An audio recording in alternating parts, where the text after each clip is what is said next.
औज़ुबिल्लाहिमिनश्शैतानिर्रजीम बिस्मिल्लाहिर्रहमानिर्रहीम। सबसे पहले तमाम व्यूअर्स को अस्सलाम वालेकुम। व्यूअर्स, आज की जो मेरी वीडियो है ये कद्दू की काश्त के ऊपर है कि हम कद्दू की काश्त जो है वो कैसे कर सकते हैं। आज हम इसके ऊपर बात करेंगे। इससे पहले जिन व्यूअर ने मेरे चैनल को सब्सक्राइब नहीं किया वो मेरे चैनल को सब्सक्राइब कर लें और साथ ही बेल के आइकन को प्रेस करें ताकि जो मेरी नेक्स्ट वीडियो आए तो उसका नोटिफिकेशन आपके पास आ जाए। तो अभी हम चलते हैं अपनी वीडियो की तरफ, देखते हैं कि हम कद्दू की काश्त जो है वो कैसे कर सकते हैं। तो व्यूअर्स, सबसे पहले हमने इंतखाब करना कि हमने कद्दू का जो हम बीज लगाने जा रहे हैं या जो हम फसल लगाने जा रहे हैं तो उसके अंदर हमने सीड कौन सा लगाना है। तो इसमें दो सीड जो मशहूर वैरायटियां हैं, एक तो है ICI वालों का एडवांटा 206 और दूसरी है कैलाश। दोनों ही वैरायटियां बेहतरीन हैं, दोनों ही वैरायटियां अच्छी भरपूर पैदावार देती हैं।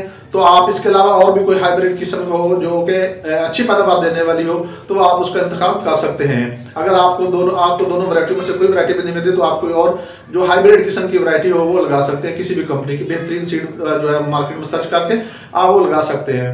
तो अब हम देखते हैं कि हम कद्दू की काश्त कैसे कर सकते हैं। तो व्यूअर्स, सबसे पहले जब हमने बीज का इंतखाब कर लिया, हम ये लगाना है, आपने 1 एकड़ कद्दू लगाना है या 2 एकड़ लगाना, जितना भी लगाना है आपने वो आपकी चॉइस है। तो अब देखते हैं हम कि कद्दू जो है साल में कितनी दफा लगता है। तो व्यूअर्स, कद्दू की जो फसल है वो साल में 3 दफा लगती है। एक फसल तो अभी जो लग रही है यानी कि जनवरी और फरवरी में, दूसरी फसल जाके लगती है जुलाई अगस्त में और तीसरी जाके फसल लगती है अक्टूबर और नवंबर में। कद्दू की जो फसल है वो साल में 3 दफा जो है वो लगाई जा सकती है और तीनों ही दफा अगर आप इसकी भरपूर मेहनत करें और भरपूर इसकी निगाहदाश्त करें तो ये बेहतरीन जो हमारी कैश क्रॉप के तौर पर फायदेमंद जो है और सबसे ज्यादा प्रॉफिटेबल हमारी क्रॉप साबित हो सकती है। अब तो कई जो किसान भाई दोस्तों ने इस फसल से 1 एकड़ में से तकरीबन को 10-10 लाख, 15-15 लाख या 12-12 लाख तकरीबन जो उन्होंने अर्न किया है। बात वही आ जाती है कि इसकी सही तरीके से देखभाल और सही तरीके से इसकी आप निगहदाश्त कर लें। अभी हम देखते हैं कि हम कद्दू की काश्त कैसे कर सकते हैं। सबसे पहले जब हमने बीज का इंतखाब कर लिया, बीज का इंतखाब करने के बाद हम आते हैं जमीन की तरफ। जमीन को हमने कैसे तैयार करना है। सबसे पहले व्यूअर, आप जमीन को जिस जमीन के अंदर भी आप लगाएं उसको गहरे अच्छे तरीके से उसको गहरे हल चला लें। हल चलाने के बाद दोबारा इसको आप बारीक करके रोटावेटर की मदद से आप इसको अच्छी तरह बारीक कर लें।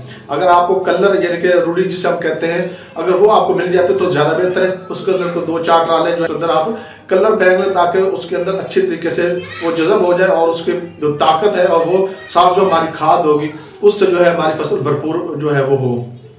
जब आपने जमीन को तैयार कर लिया, जमीन को तैयार करने के बाद जब आपने खेलियां निकलवानी है तो 1 एकड़ के अंदर आपने 18 यानी कि वो पोठे बनवाने या कि 18 बेड बनवाने हैं। और जो एक एकड़ के अंदर और जो इसके अंदर फिर आपने जब ये बेड बनवाने लगना है तो उससे पहले आपने ये करना है कि दोनों साइडों पे जहाँ पे आपने खाल निकलवानी है तो वहाँ पर रस्सी की मदद से आपने निशान लगवा लेने हैं।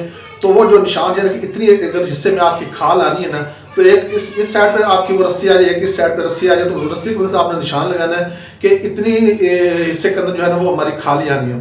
तो उस खाली के अंदर 2 किलो DAP और 2 किलो SOP यानी कि पोटाश, ये 4 किलो आपने वो उतने हिस्से के अंदर आपने वो फेंक कर ऊपर से आपने खाली निकलवा देनी है।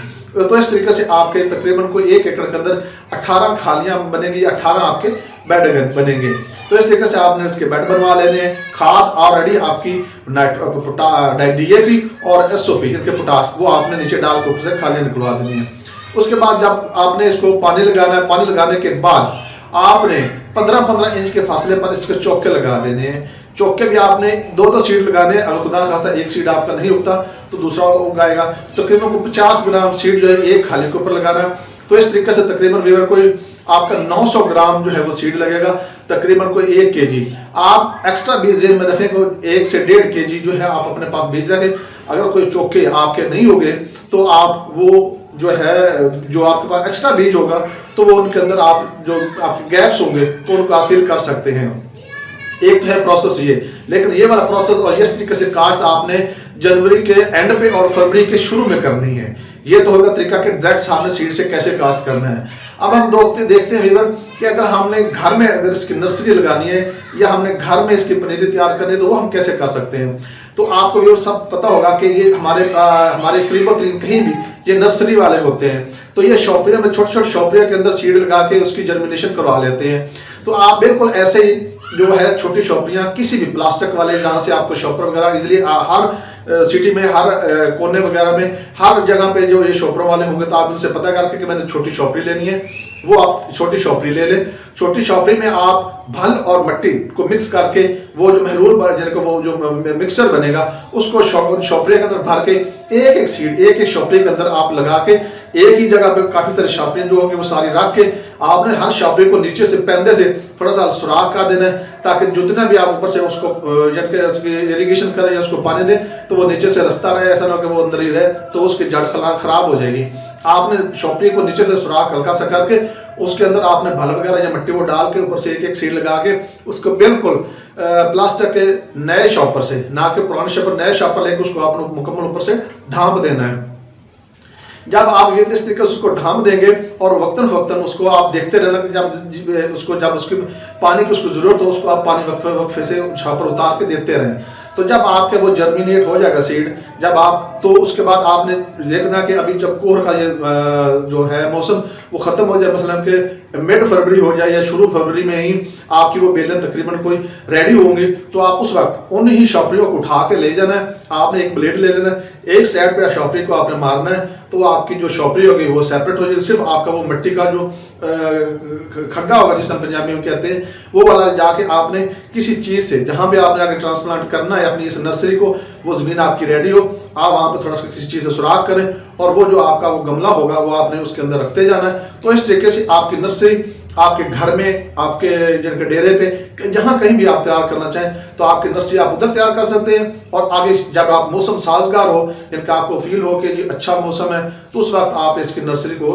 आगे जो है ट्रांसप्लांट कर सकते हैं।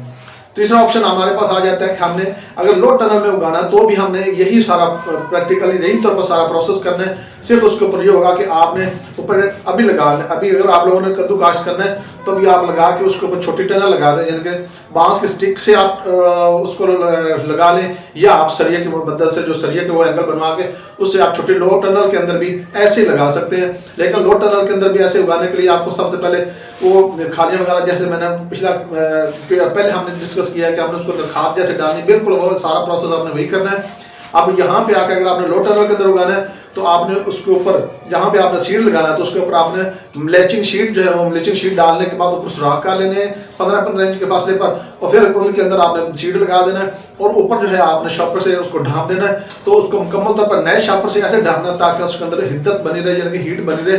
तो हीट की जो है वो तपस से, जो धूप की तपस से जो है वो आपका सीड जल्द उगाएगा। तो जब तक ये मौसम थोड़ा सा बेहतर होगा, यानी कि कोर वगैरह का ये टेन्योर गुजर जाएगा, तो उसके बाद आप शॉपर को उतार दें और जो आपकी बेलें वो रेडी होंगी। तो इस तरीके से आप इसको उगा सकते हैं। तो जब आपकी ये फसल जो आप अभी जनवरी के एंड या फरवरी वाली आपकी फसल लगेगी तो ये आपको मार्च अप्रैल में फल देना शुरू कर देगी।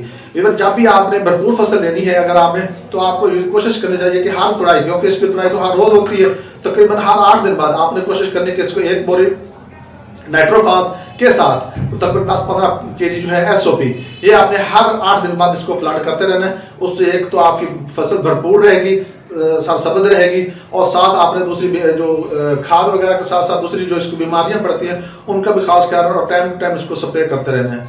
तो इस तरीके से वीवर आप लोग जो है कद्दू की खेती काश्त अभी से कर सकते हैं। अगर आपने भी नहीं करना तो आप आगे जाके जुलाई अगस्त में कर सकते हैं। दूसरी जो वहाँ पे फसल उगती है और तीसरी जो है वो उगती है वो आगे अक्टूबर नवंबर में उगती है। तो इस तरीके से वीवर आप कद्दू की काश्त करके ढेरों मुनाफा कमा सकते हैं। उम्मीद है वीवर आज की मेरी वीडियो आपको पसंद आई होगी। आप मुझे मेरी नेक्स्ट वीडियो तक के लिए इजाजत दें। खुदा हाफिज।